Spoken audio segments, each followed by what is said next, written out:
وقاتلوا في سبيل الله الذين يقاتلونكم ولا تعتدوا। আল্লাহ এবার যুদ্ধের আয়াত নাযিল করে দিয়েছেন। যুদ্ধের বিষয়টা কিরকম হবে? ওয়াকাতিলু ফি সাবিলিল্লাহ, তোমরা আল্লাহর রাস্তায় যুদ্ধ করো। আল্লাযীনা ইউকাতিলুনাকুম, যারা তোমাদের সাথে যুদ্ধ করে তাদের বিপরীতে তোমরাও কি করো? যুদ্ধ করো। ওয়ালা তা'তাদু, কিন্তু সীমা লঙ্ঘন করা যাবে না। ছোট ছোট বাচ্চা যেরকম ইসরায়েলের লোকজন এখন করতেছে, এটা করা যাবে না, যে এলাকা ভিত্তিক বাচ্চা কাচ্চা বৃদ্ধ মহিলা নাই, সবাইকে এরকম মারতেছে। ইন্নাল্লাহা লা ইউহিব্বুল মু'তাদিন, জেনে রাখো আল্লাহ সীমা লঙ্ঘনকারীদের ভালোবাসেন না। ওয়াকতুলুহুম হাইসু সাকিফতুমুহুম, যখন যুদ্ধ শুরু হয়ে যাবে তখন ওয়াকতুলুহুম, তাদের কতল করো, হাইসু সাকিফতুমুহুম, যেখানে তাদেরকে পাও। আখরিজুহুম মিন হাইসু আখরাজুকুম, এবং তোমাদের যে গৃহ থেকে তারা বের করে দিয়েছিল, যে স্থান থেকে, তাদেরকে ওই স্থান থেকে বের করে দাও। ওয়াল ফিতনাতু আশাদ্দু মিনাল কতল, জেনে রাখো ফিতনা হইলো হত্যার চেয়েও মারাত্মক। ফিতনা সৃষ্টি করা যাবে না, ফিতনা সৃষ্টি করা যাবে না।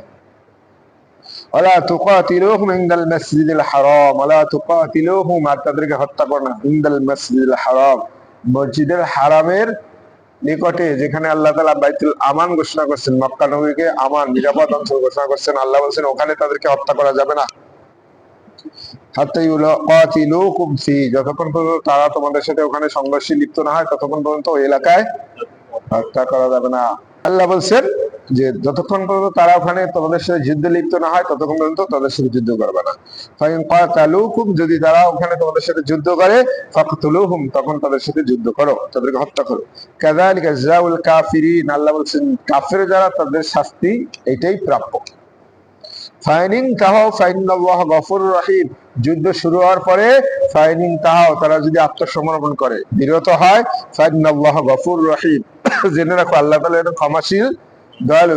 ওয়াকাতিলুহুম, তাদের সাথে যুদ্ধ করো ততক্ষণ পর্যন্ত, হাত্তা লা ইয়াকুনা, হাত্তা লা তাকুনা ফিতনা, যতক্ষণ পর্যন্ত ফিতনা দূর না হয়, মানে যুদ্ধের আবাস একবারে চিরতরে মুছে না যাওয়া আগ পর্যন্ত যুদ্ধ করো।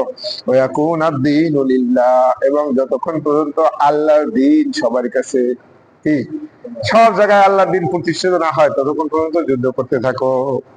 ফাইনিং তাহাও, এরপর যদি তারা বিরত হয়, ফালা উদওয়ানা ইল্লা আলাল যালিমিন, তাহলে জালেমদের সাথে ছাড়া আর কারোর সাথেই শত্রুতা আর চলবে না। যদি বিরত হয় তাহলে একমাত্র জালেম যারা পরবর্তীতে থাকবে তাদের বিরুদ্ধে অ্যাকশন নিতে হবে।